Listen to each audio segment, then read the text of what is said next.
Alhamdulillah dalam 6 bulan dengan dukungan semua support dari direksi ataupun dari pembina, kita bisa menghasilkan 2 pedoman, ya, 2 pedoman madrasah digital dan juga pedoman pendidikan inklusif. Satu, ketua Dewan Pembina itu adalah rektor secara ex officio dan dipaketkan dengan posisi dekan FITK juga sebagai ketua yayasan itu juga secara ex officio. Kita ingin mengamankan sejarah dan juga aset begitu ya, sehingga apapun yang dikelola oleh Yayasan Syarif Hidayatullah Jakarta itu kemudian menjadi bagian yang menyatu dengan UIN Syarif Hidayatullah Jakarta. Itu yang pertama. Alhamdulillah 3 kelas di Madrasah Ibtidaiyah kita mulai renovasi dan alhamdulillah sudah selesai. Ya.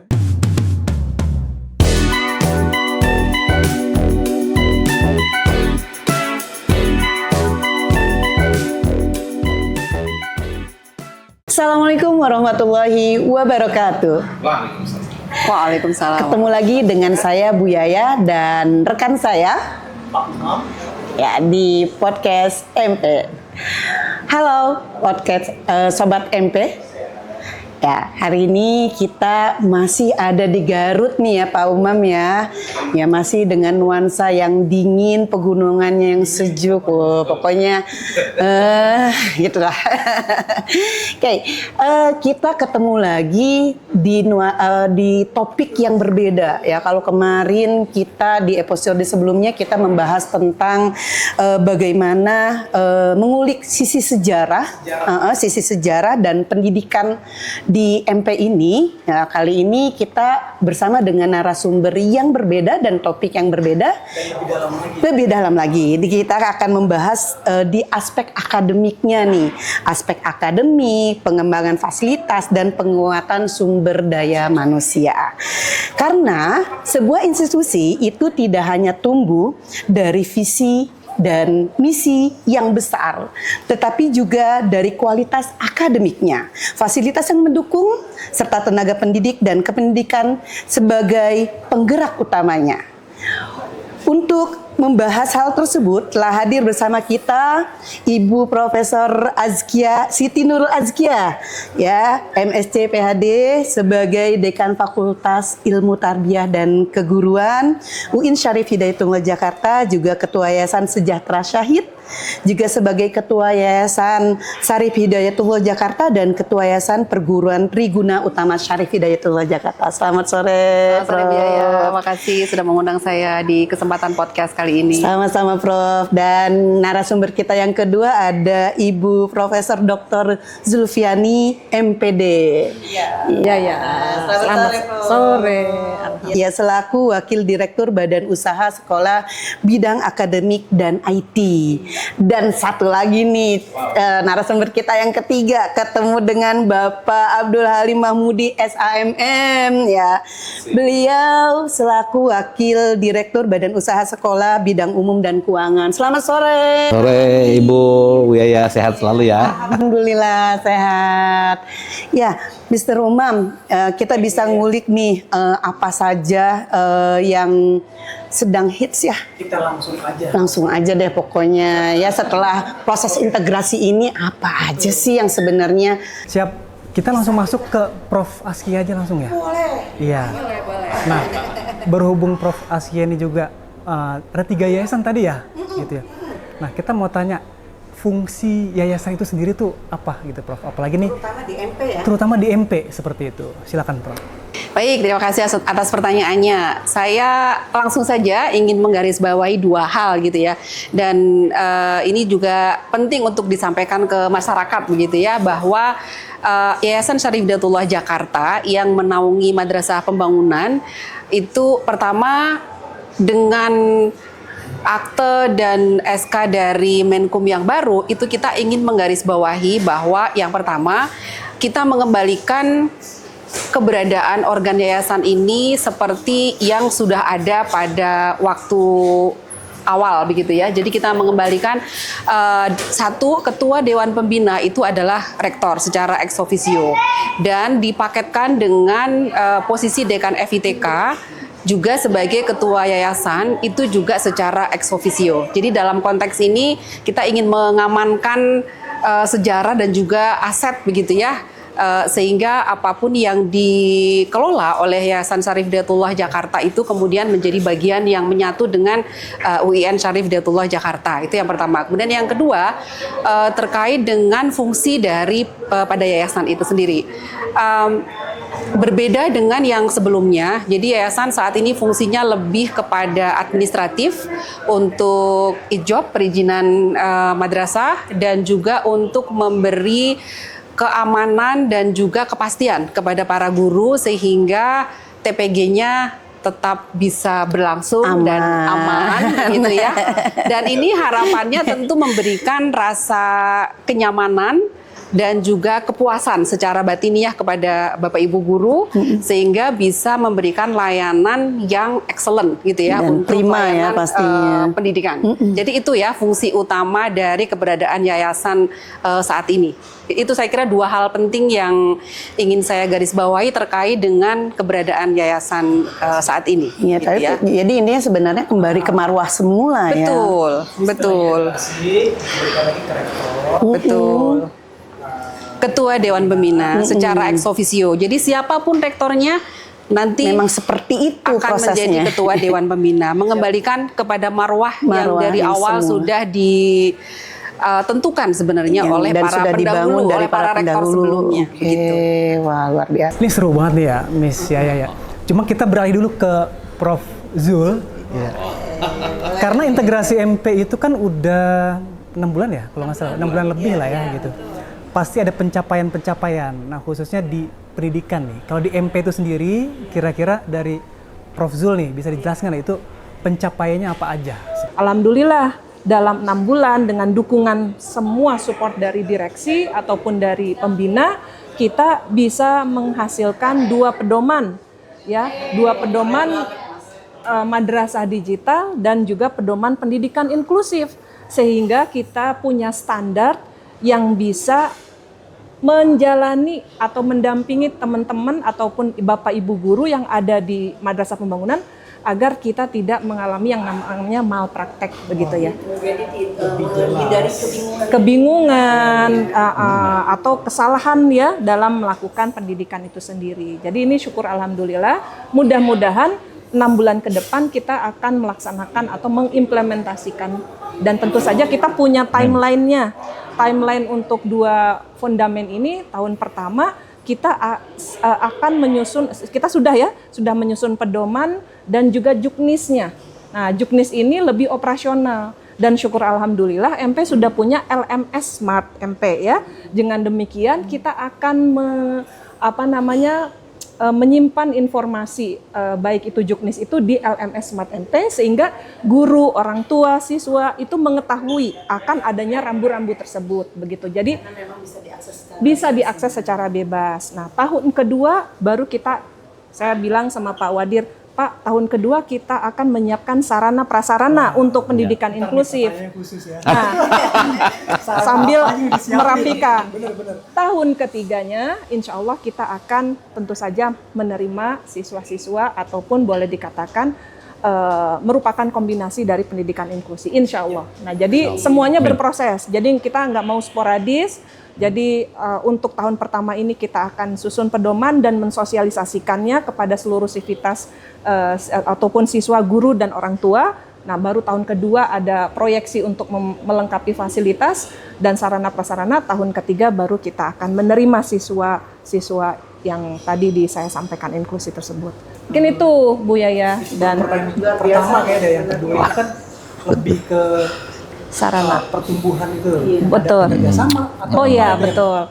Ya, integrasi dengan UIN ini ternyata alhamdulillah kita memiliki banyak PKS atau perjanjian kerjasama atau MOU lah ya, seperti itu. Salah satunya adalah dengan Fakultas Kedokteran, ya. Fakultas Kedokteran kami memiliki kerjasama talent scout, ya, dan juga beberapa kegiatan penelitian dan pengabdian, ya. Kemudian dengan Fakultas Psikologi pada 15 Juni kemarin juga sama, talent scout dan beberapa layanan yang sifatnya akan memberikan bantuan kepada siswa-siswa yang ABK, anak berkebutuhan khusus. Dan yang ketiga, fasilitas narasumber ataupun psikolog untuk madrasah pembangunan.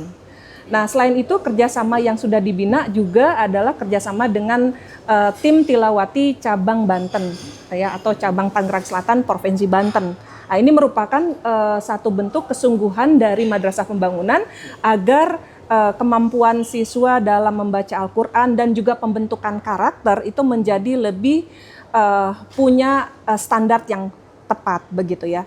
Nah, selain itu kita juga sudah bekerja sama dalam proses ya dengan beberapa pihak eksternal seperti dari Pearson, kemudian yang kedua adalah dari TCS India yang saat ini pelibatannya adalah dalam menyiapkan talent-talent untuk melaksanakan lomba-lomba yang di ajang internasional.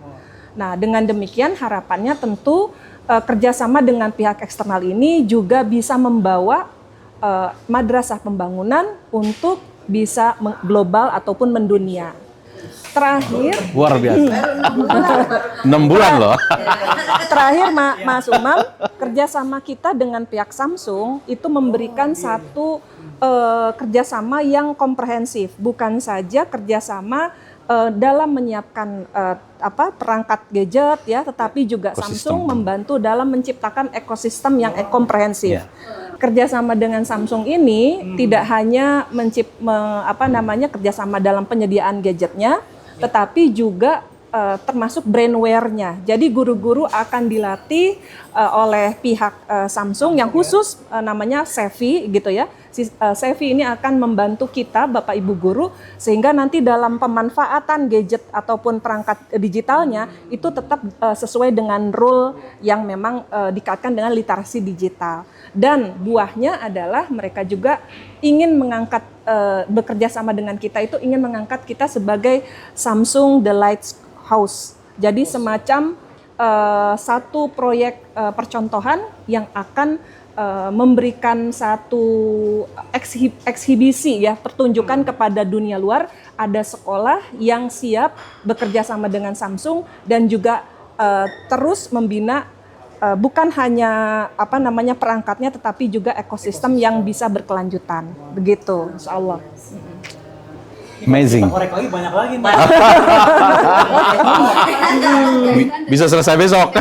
Oh iya, juga akan lebih banyak lagi gitu ya, karena FITK itu kan berperan sebagai kolaborator dan juga sebagai penjamin mutu gitu ya. Kita punya banyak prodi dan tentu prodi-prodi itu bisa kita arahkan gitu ya untuk lebih banyak berperan gitu untuk bisa menjamin mutu dan bisa berkontribusi untuk meningkatkan kualitas layanan pendidikan di MP, termasuk kerjasama yang ada di FITK itu juga sebenarnya kita sampaikan juga gitu ya ke MP. Silahkan dipilah dan dipilih mana mitra yang kemudian relevan gitu ya dengan kepentingan MP gitu ya. Termasuk sebenarnya kerjasama dengan Pearson, dengan TCS itu adalah kerjasama yang awalnya diinisiasi oleh FITK, tapi kemudian juga bisa kita manfaatkan gitu ya untuk MP. Iya. Satu lagi Mas Umam, sebenarnya kita kerjasama dengan FITK itu sudah cukup lama ya, tetapi tidak ibaratnya kita akan bingkai dengan PKS yang lebih komprehensif. Salah satunya kemarin kita kerjasama dengan Prodi PBI Bahasa Inggris untuk menyediakan guru mahasiswa bilingual untuk program bilingual program. Jadi itu sudah kita laksanakan sebelumnya itu.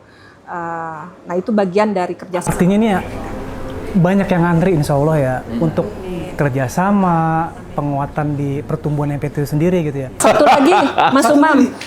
Satu lagi. Iya, saat kerja. Pahalin soalnya. Iya, sedikit takutnya lupa. Gak apa-apa. Saking banyaknya program.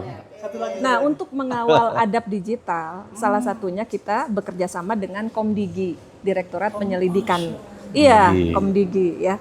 Komisi Digital. Iya, langsung. Jadi Kementerian Komdigi ini akan mendampingi kita. Ada dua project, yaitu parenting untuk orang tua, dan yang kedua launching yang akan di dalamnya nanti ada talk show ya.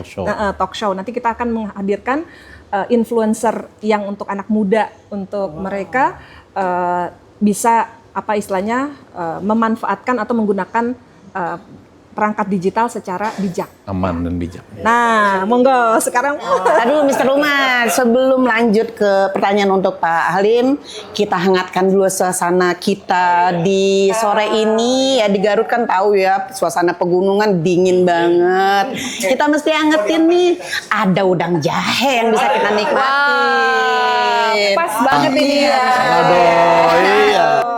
Wah, Masya Allah. Iya. Makasih Mbak. Waduh, ini wedang jahenya masih panas banget kelihatannya. Pas banget ya pokoknya. Menghangatkan suasana kita.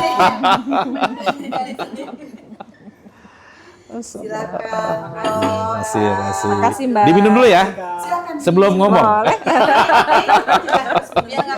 Biar nggak kering. Ya, Bu Ketua Yayasan, ya, Bu Wadir, ya Pak Umam, ya Bu Yaya. Bismillah. Masya Allah, panas sekali nih. Seger. Seger, Masya Allah. Luar biasa. Menghangatkan. Ya boleh lanjut Mr. Umar. Makanya kita udah nggak sabar banget nih sebenarnya dari tadi yang udah dipaparkan semua. Ini infrastrukturnya seperti apa, fasilitas MP seperti apa gitu. Gedungnya kan agak udah lama gitu ya. Nah ini gimana nih? Kita langsung aja tanya ke Pak Halim. Iya. Baik, terima kasih Pak Umam ya, Bu Yaya, Bu Ketua Yayasan, Bu Wadir ya. Iya. Jadi luar biasa nih sore ini yang dingin jadi hangat. Ya, karena kebersamaan kita. Tadi kita bersama dengan para guru-guru juga, dengan para teknik juga sangat meriah sekali. Ya mudah-mudahan kemeriahan ini juga akan diikuti juga dengan kemeriahan perbaikan fasilitas. Amin. Umam, Bu Yayah ya. Kita sudah di awal tahun ini, alhamdulillah 3 kelas di Madrasah Ibtidaiyah kita mulai renovasi dan alhamdulillah sudah selesai. Ya, kita akan lanjutkan lagi ke kelas MI yang lainnya. Jadi kita buat percontohan di situ ada 3 kelas yang full furnished. Ya, situ ada dari mulai ruang kelas yang nyaman, AC-nya baru, ya, kemudian screen-nya baru, ya. Kemudian dilengkapi oleh mebeler yang benar-benar ramah anak gitu ya. Jadi ketika kedepannya ini pendidikan inklusi ini, kedepannya juga kita akan menggunakan fasilitas-fasilitas yang ramah dengan anak-anak inklusi gitu ya. Kemudian juga selain MI kita juga madrasah sanawiyah, ya, yang selama ini sering dikeluhkan oleh para wali murid ya. Wali murid datang ke kami, ya walaupun 6 bulan, baru 6 bulan, tapi para wali murid kemudian komite sekolah. Kalau komite madrasah curhat ke kami, Pak, ini kelas-kelasnya Pak, aduh banyak pada retak-retak lantainya, kemudian jendelanya banyak ada yang harus direnovasi sudah lama gitu ya. Akhirnya arahan pimpinan kita renovasi dengan anggaran yang ada, yang tersedia. Alhamdulillah MTS pun kita sudah 7 kelas Pak. 7 kelas sekarang. Sekitar 90% proses.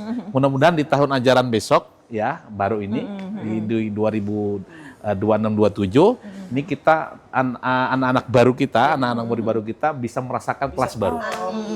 Ya.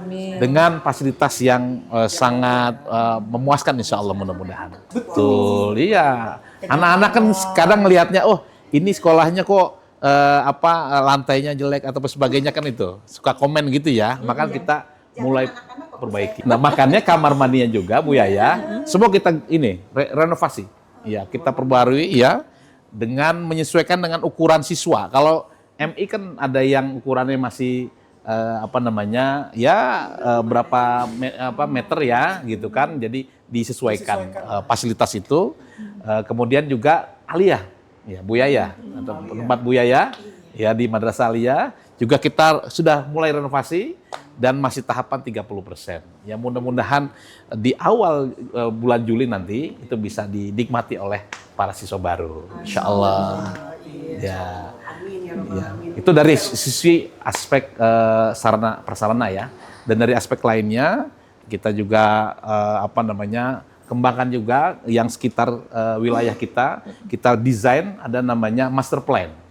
Kita punya master plan dan mudah-mudahan master plan ini akan disupport oleh Dewas dan yayasan dan mudah-mudahan dari Pak Rektor juga ya, itu untuk alokasi anggaran ya, agar madrasah kita terintegrasi ya dan sesuai dengan tagline kita, madrasah digital dan madrasah inklusi itu bisa terwujud dengan baik, Iya, insya Allah. iya. Ini sebenarnya banyak banget yang bisa kita kulik ya. Kayaknya sejam nggak cukup nih.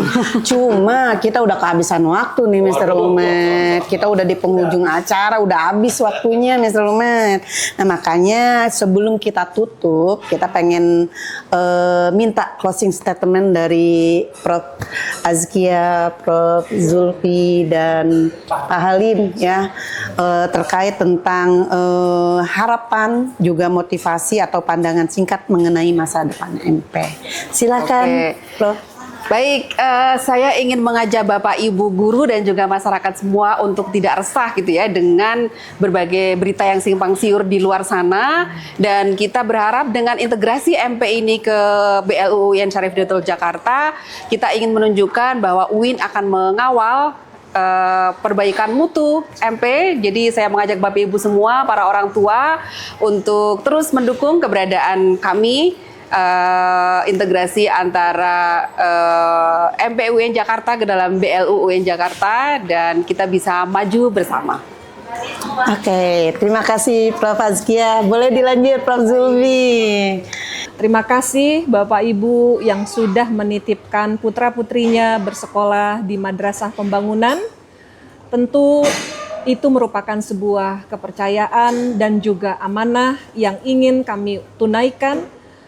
Tentu kerjasama antara kami semua di direktur ataupun di jajaran badan usaha sekolah bersama orang tua dan guru juga tendik menjadi bagian yang sangat penting sehingga kita bisa melaksanakan amanah pendidikan sesuai dengan visi misi menjadikan siswa madrasah tentu berakhlakul karimah, berprestasi, terampil, dan kuat dalam bahasa dan sains. Terima kasih.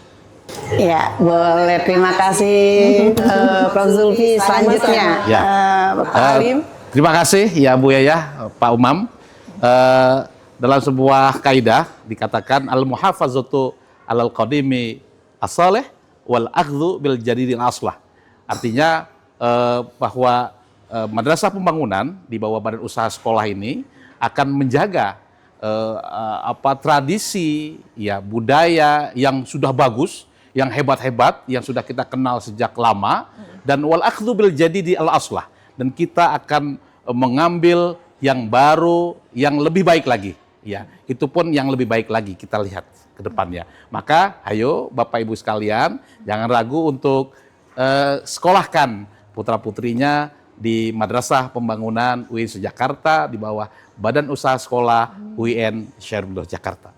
Semangat selalu, hebat dan mendunia.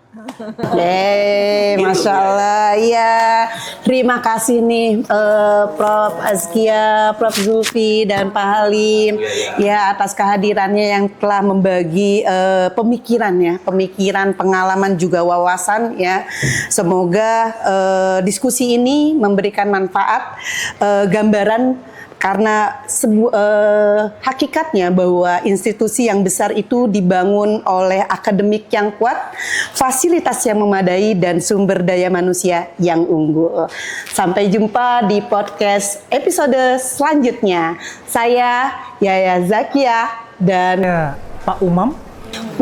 Kami mohon undur diri. Assalamualaikum warahmatullahi wabarakatuh. Waalaikumsalam warahmatullahi wabarakatuh. Ya. Silakan dinikmati. Terima kasih. Oke, masalah.